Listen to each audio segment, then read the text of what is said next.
Thanks everyone for joining us tonight. My name is John Brooks, and I'm going to be your host this evening. We have two amazing cardiologists who we're going to talk to tonight. We're going to talk about something very amazing. Actually, we're going to talk about something that Washington State University calls the most extraordinary therapeutic and most extraordinary preventative breakthrough in the history of medicine.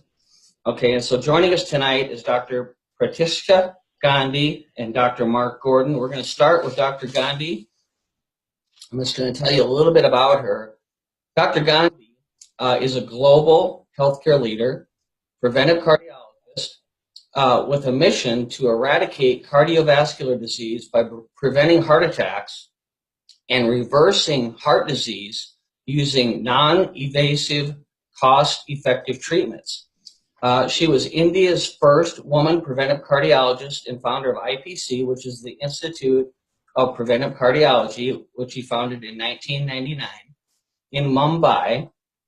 And she pioneered the concept of preventive and non-invasive cardiology, for which she was applauded by the late president of India, Dr. Kalam. And some more about Dr. Gandhi. She's amazing. Under her leadership, IPC centers have treated more than 50,000 cases, which involve international cases as well, with a 95% success rate. She is the CEO of her established IPC Heart Care Center in the U.S. in Southern California. In 2016, the International Association of Cardiologists in New York recognized her as the leading physician of the world. And also, she was recently awarded Top 50 Global Woman Healthcare Leader in March of 2017. So with that, and then also I'm going to tell you about Dr. Mark Gordon as well. Dr. Mark Gordon is an expert and an international leader in NRF2 technology. Dr. Gordon, FACC, is a board-certified cardiologist with 20 years of experience in cardiology. He completed his medical training at the University of Minnesota and participated in multiple pharmaceutical and medical device trials as a clinical cardiologist. He served as governor for the state of South Dakota for the American College of Cardiology and was the director of medical education at the Avera Heart Hospital during his tenure there. Dr. Gordon has always had an interest in preventative medicine and has completed a fellowship program in anti-aging and regenerative medicine through the American Academy of Anti-Aging Medicine and at the University of South Florida School of Medicine. He completed advanced training in metabolic cardiology through the Metabolic Medicine Institute through George Washington University School of Medicine. Mark's passion for prevention has fueled his desire to pursue a preventative and integrative cardiology clinic in the future. So with that, welcome Dr. Gandhi and Dr. Gordon. Thank you, John. Yeah. Okay, I'm going to start with questions. As global healthcare leaders in preventive cardiology, what advice, we'll start with Dr. Gandhi first, in preventive cardiology, what advice would you offer to people to prevent heart ailments? Yeah, first and foremost, welcome everybody. It's great to have you all on this show. And I'm so fortunate and blessed that John Brooks and Dr. Gordon reached out to me for this amazing breakthrough which we're going to share today. So because I was always searching out for something new, and we are going to talk all about, especially with the focus on the heart today, so that I think all of you have a heart, right? Nobody's heartless. So all of you who need to keep their heart strong, young, and fit need to know this. So keep your eyes, ears, and all your senses open. Now, coming back to that, why prevention is important. We all know that it is the number one, the heart disease is number one killer, and almost 40% of the deaths in the world are because of a heart problem. And since we are talking specifically to the US today, if you look right now, if you look, 725,000 people are getting heart attacks every year. It looks very small compared to the 343 or 350 million population what we have. But the point is that 69 million adults in US have got their heart age, which is 5 years older than what you are, right? So all of you check yourself, like what is your age and what is your heart inside, you know. You can go to cdc.gov, okay, which is the Center for Diseases Control, is a government website which educates you. So you can go and look at your heart age over there. So there is a calculator over there. So just go and whenever, like after this, go and check yourself whether you are and your heart it's matching or it's older. Because as per the statistics, 50% of the men in US have got heart age 5 years more than what their age is, and almost 40% of the women, okay, and almost 75% of the heart attacks and strokes are caused, I mean, because of the risk factors who have got heart age which is older. So I think that we need to prevent now. All of you must have understood the importance of prevention, because I'm so proud of Dr. Mark here, because it takes real courage that as an interventional cardiologist, you know, like what he has been doing for last 20 years has been fixing heart attacks, you know. And today it's like a lot of glamour. You wear a mask, you're paid well, you're in a hospital, and you know, like people treat you, oh, you saved my life. But the point is that all the people in the community, that's what our goal is. We are reaching out to the people now in the community, that why you want to wait and reach a state of point where you are doing firefighting. We put smoke detectors at home and we have alarms and we have this. So why we are not having detectors inside our heart system which will help us? So today we're going to talk a lot about that. So for the prevention, I will just quickly tell you that what tips, what we talk is that, especially the prescription, or what we say, like a general advice for a younger heart, most important is that you should know your numbers. You know, you should have your blood pressure, you should check your blood pressure, it should be less than 120/80. Check your cholesterol or your blood work. You can work with your doctor on lowering that. Work on your diabetes, especially a lot of people are in the pre-diabetics, you know, so we can work on that, insulin resistance. Then tobacco use, we should avoid the tobacco use or avoid the secondhand smoke. Most important is the diet, you know, the diets what we are having. We encourage more of home cooked meals, or like low fat vegetarian diet, which is very, very good for the heart. Most important is physical activity, like almost 150 minutes per week, and obviously having a healthy weight. You know your BMI and keep it healthy, like around 23 is good. So just a quick and I think Dr. Gordon can also share more. Certainly. Yeah. So getting back to your question, John, about what can you do to prevent cardiovascular disease? In the fellowship that I did in anti-aging medicine, one of my mentors, his name is Dr. Mark Houston out of Vanderbilt in Nashville, very bright guy. And he has this saying that there's 3 finite responses of the artery to an infinite number of stressors. And those finite responses are inflammation, oxidative stress, and immune dysfunction. So what he means by that is the blood vessels in your body respond to things, be it high blood pressure, be it small little micro tears in the wall of the artery, things like that. They respond to that in an attempt to heal the problem. But oftentimes this healing process is over-exaggerated, and that's what actually leads to, say, the buildup of plaque in arteries.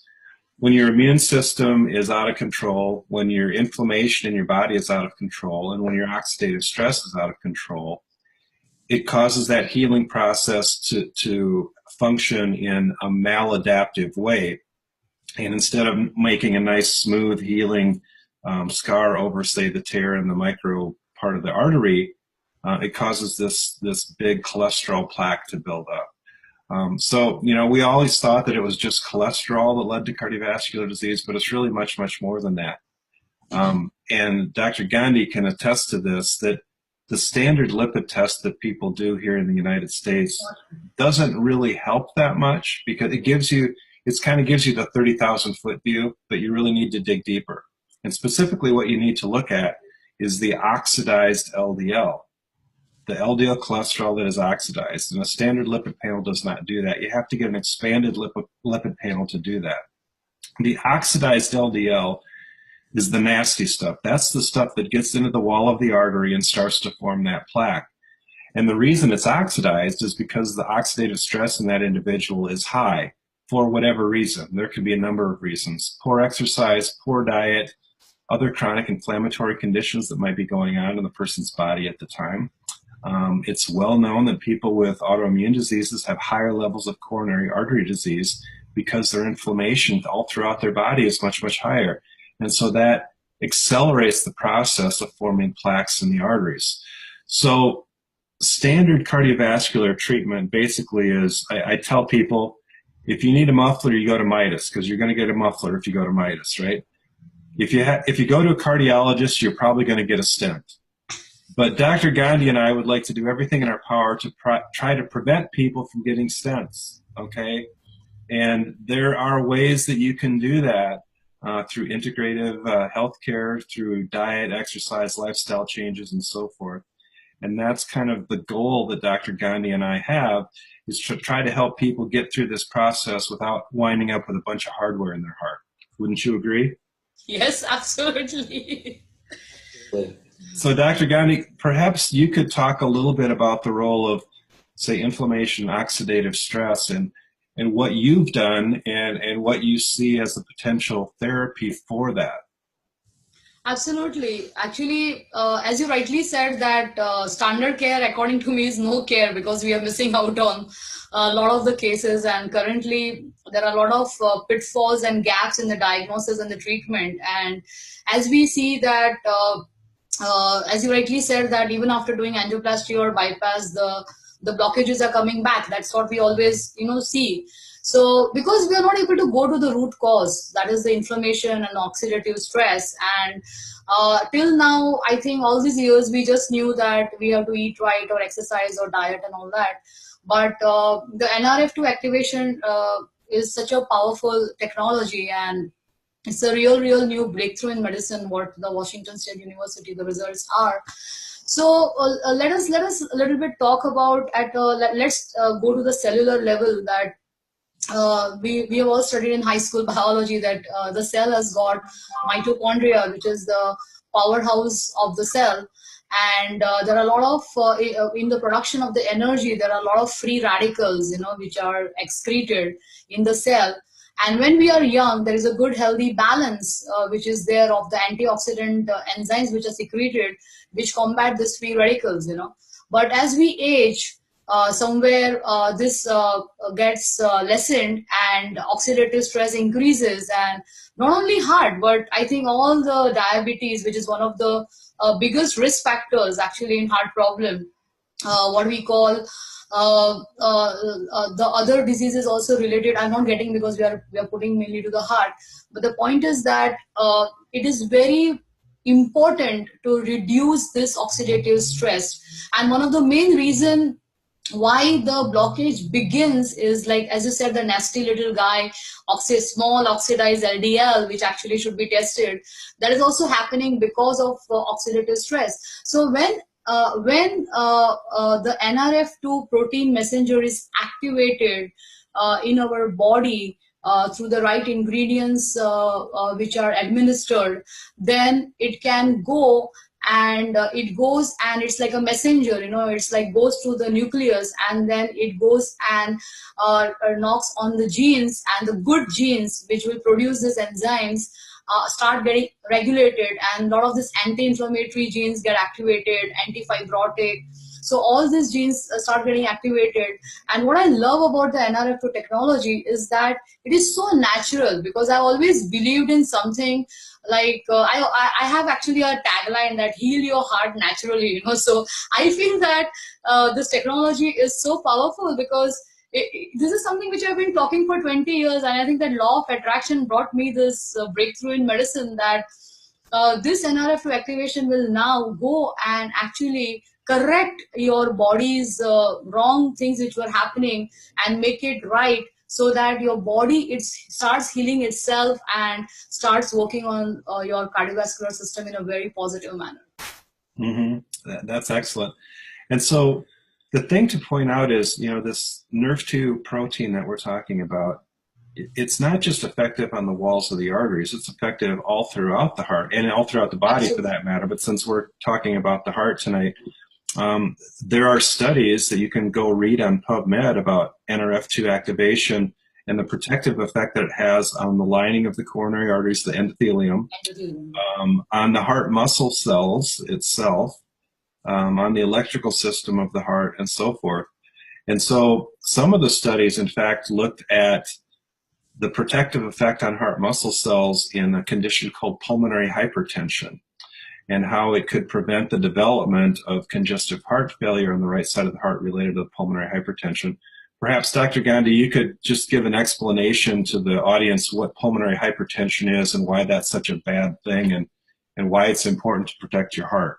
Yeah, especially pulmonary hypertension is not a good condition to have, because the patients suffer a lot in that. And actually, we have this study where NRF2 helps this kind of conditions, and especially in our clinics too, we see a lot of heart failure patients, and right-sided heart failure is very, very difficult, almost impossible with medical management. And I think that NRF2 is really a boon, to for this kind of patients, as for the study results. Right. Additionally, there was another study on saphenous veins, and for those of you that are familiar with saphenous veins, it's the vein that they take out of the leg that they use for bypass grafts. It's kind of the conduit material that they use. But the problem with using veins as bypass grafts is veins are small, thin-walled vessels. They were never designed to carry highly oxygenated blood or high-pressure blood. And so the walls of the veins respond poorly when they're switched from a venous conduit to an arterial conduit. And what ends up happening is all of that shear stress on the inside wall of that vein over time leads to the buildup of what I call grunge. It's not the same as cholesterol plaque that builds up inside arteries, but it's this grunge that builds up and leads to blockage and ultimately failure of the bypass graft.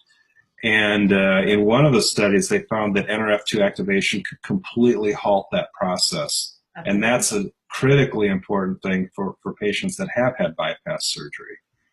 Yes, and I would like to add that there was a study done in Denmark where they actually had this 500,000 population, and they checked out that who had done bypass surgeries, and they found that after 10 years, actually, the death rates started skyrocketing almost to 60 to 80% on people who had finished 10 years of bypass surgeries. And as you said, that conclusion was the same thing, that the grafts which were put in, they started getting clogged again.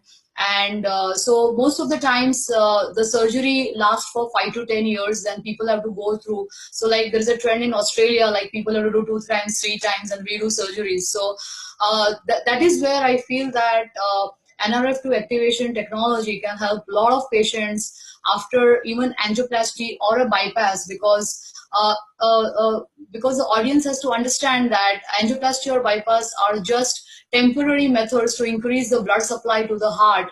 It doesn't take away the process of oxidative stress or inflammation which is happening in the body. That is a root cause.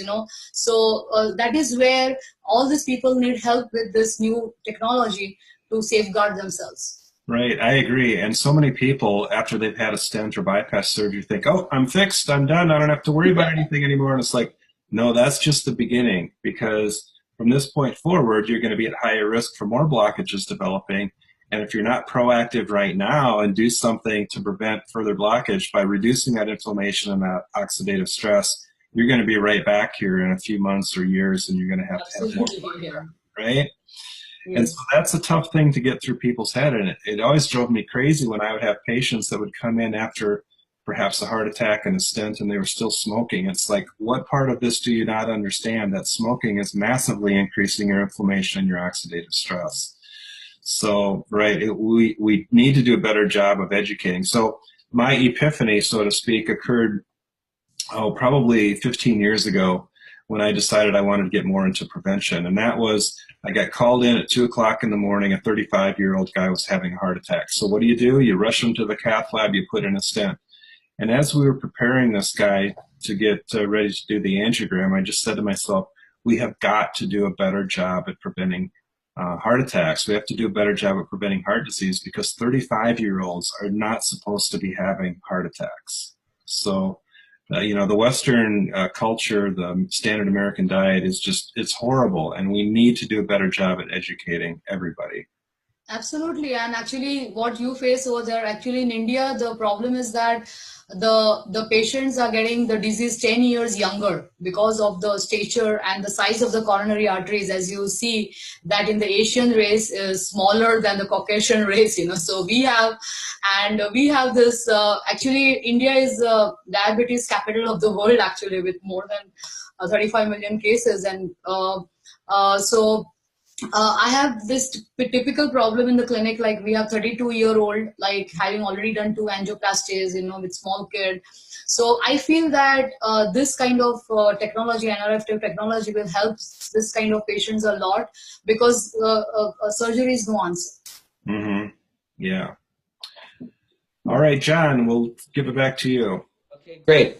All right, next question, doctors. What are the pitfalls in current methods of diagnostic and treatment in cardiology, which has led to epidemic heart disease worldwide? Dr. Gordon, let's start with you on that.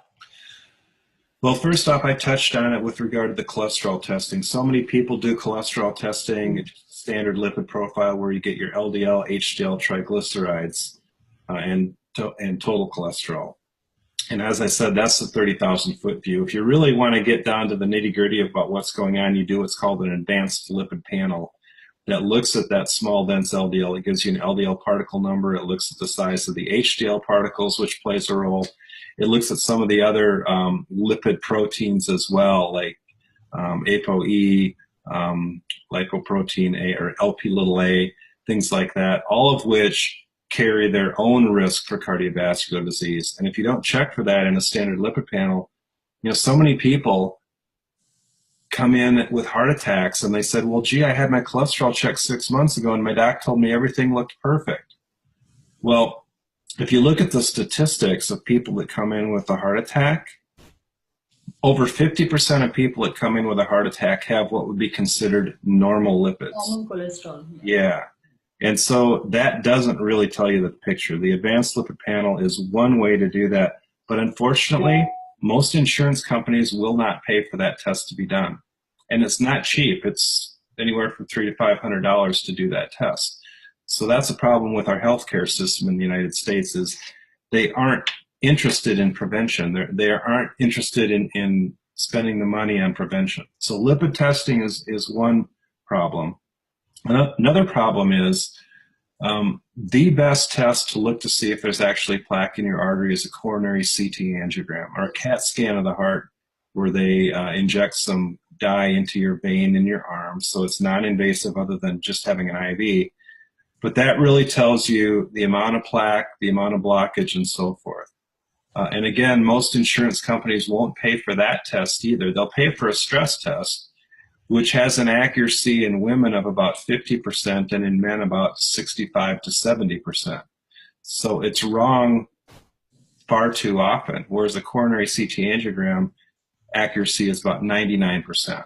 So those are kind of my personal pet peeves about diagnostic testing in cardiovascular disease. It's as if the insurance companies haven't kept up with the technology. We, as preventive cardiologists, know what are the best tests to be done, but we can't get the insurance companies to cover them. And that's just a terribly frustrating position to be in. Because once we know what the actual breakdown, the nitty-gritty of their lipids are, then we can tailor a therapy specifically directed to that individual as to what's going to help get those lipid abnormalities corrected and in the right spot.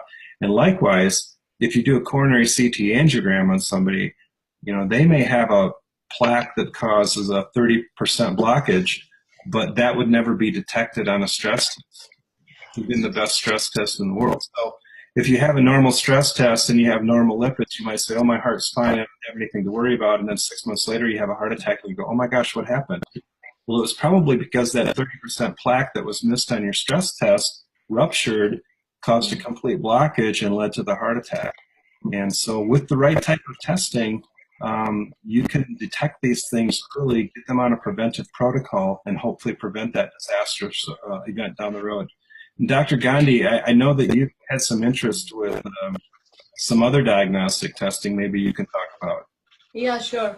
Uh, Dr. Gordon rightly said that the standard care is not adequate, and there are a lot of reimbursement issues. I have been working with a special test which is known as the Pulse test, which is Medicare reimbursed here in United States, and it also gives you your heart age, and it also gives you a lot of information about the risk factor or getting the heart attack. What would be your risk in the coming 5 years? So it helps you to prepare better.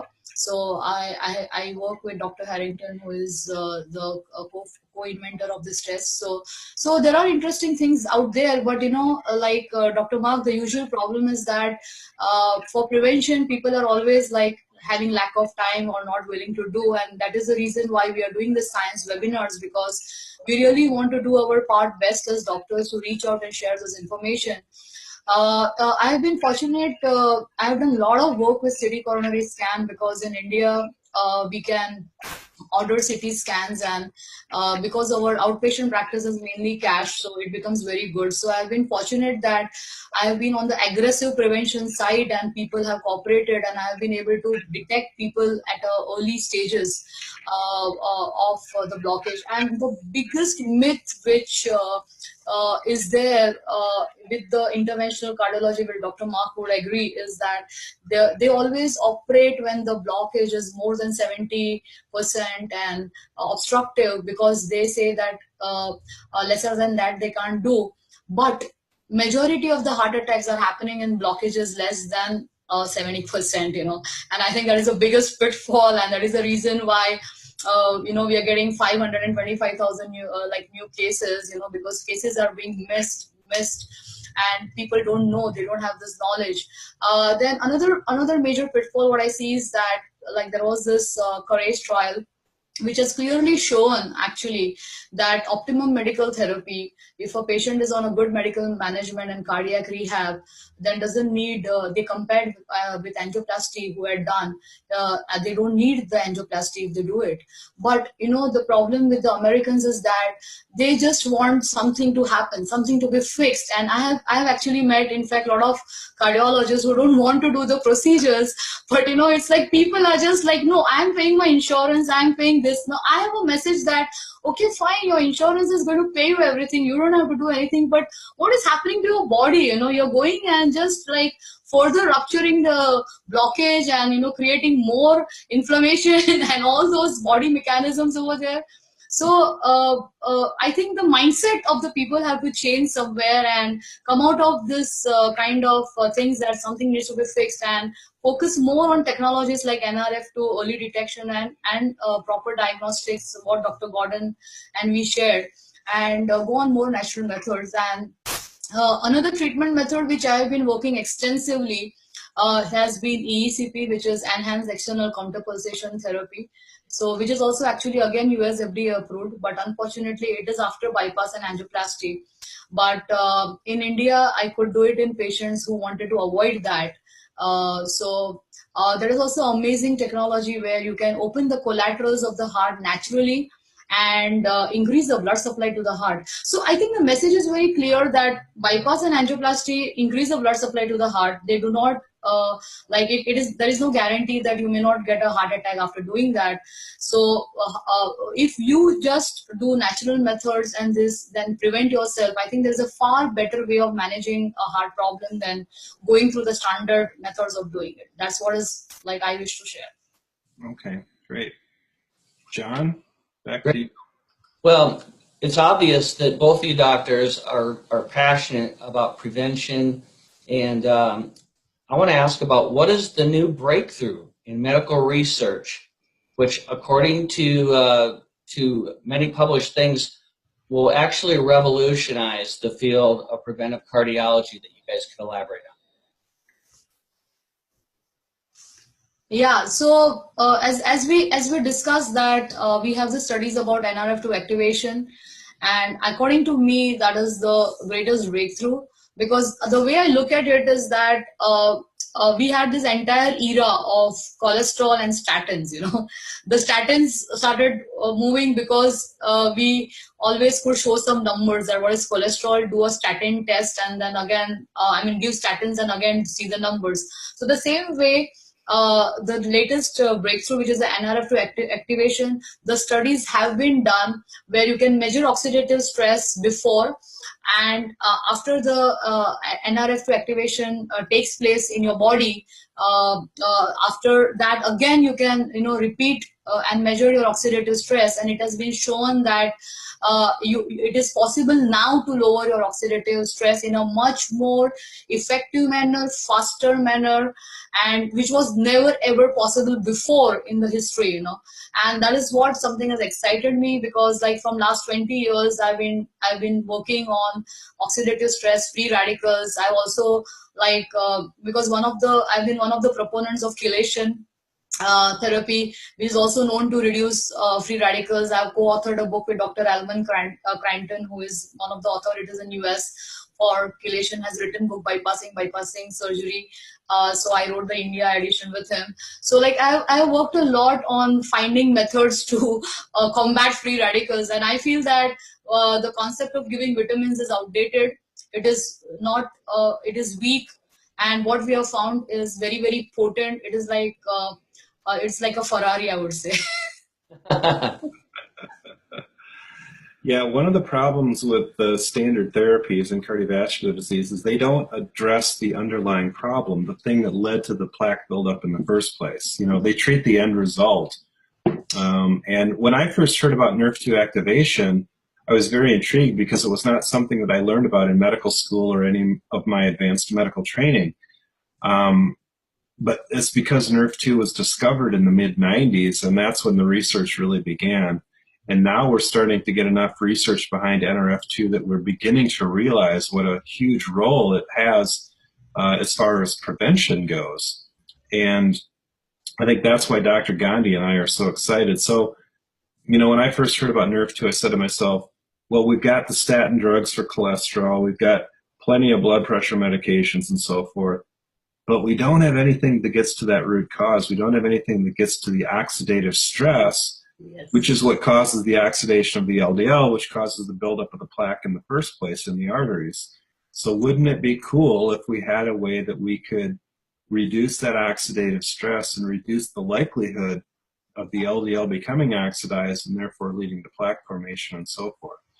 And so as I learned about NRF2, I dug deep into the literature. I started reading everything that I could about NRF2, not only with regard to cardiovascular disease, but also many, many other conditions. Because a couple years ago, Time magazine had a cover that said inflammation, and basically they said it was the root cause or the contributing factor to so many different diseases that we know about.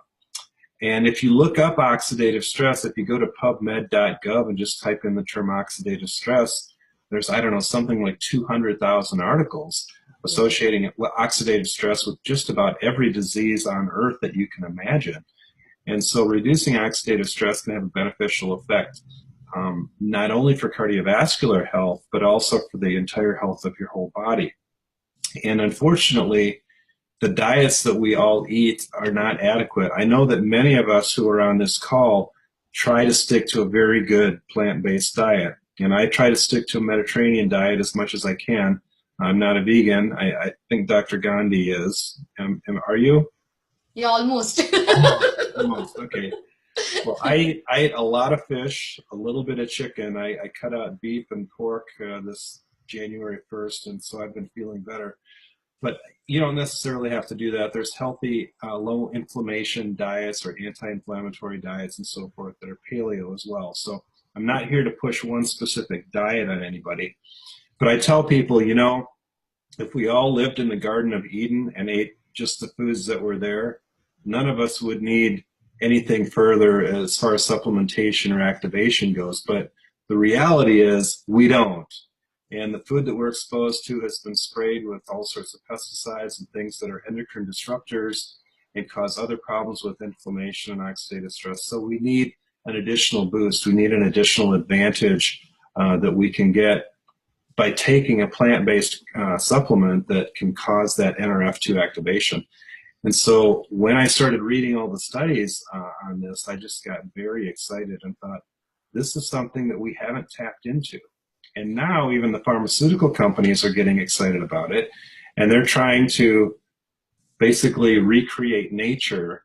We already have natural compounds that can activate NRF2, but they're trying to develop these synthetic compounds that do the same thing. And why is that? Well, because pharmaceutical companies have to develop a new unique chemical or unique compound so that they can patent it and then make all the money that they need to off the drug. So it's interesting that this technology started with a simple plant-based compound, and now it's advanced to the point where drug companies are utilizing that technology and that baseline information that we have on the plant-based compounds to develop their own drugs to treat a variety of different health conditions that are associated with oxidative stress. Great. I have one more question for time tonight, and if Dr. Gandhi and Dr. Gordon, if you would address this. Oxidative stress, as you mentioned, sounds like it's the root cause of many different health issues.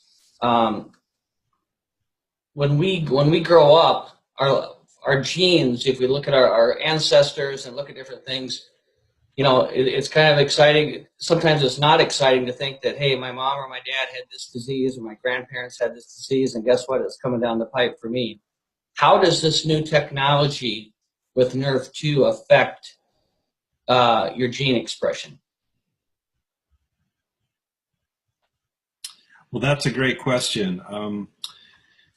We talk a lot about this term called biohacking, and more specifically nutrigenetics or nutrigenomics, which is, if you break that word down, nutra means nutrition, genomics means genes. It's the effect that nutrition, the foods that we eat, the supplements that we take, it's the effect that that has on the expression of genes. So as you said, John, we're all born with a certain set of genes. Some people may have the genetic susceptibility to, say, have colon cancer.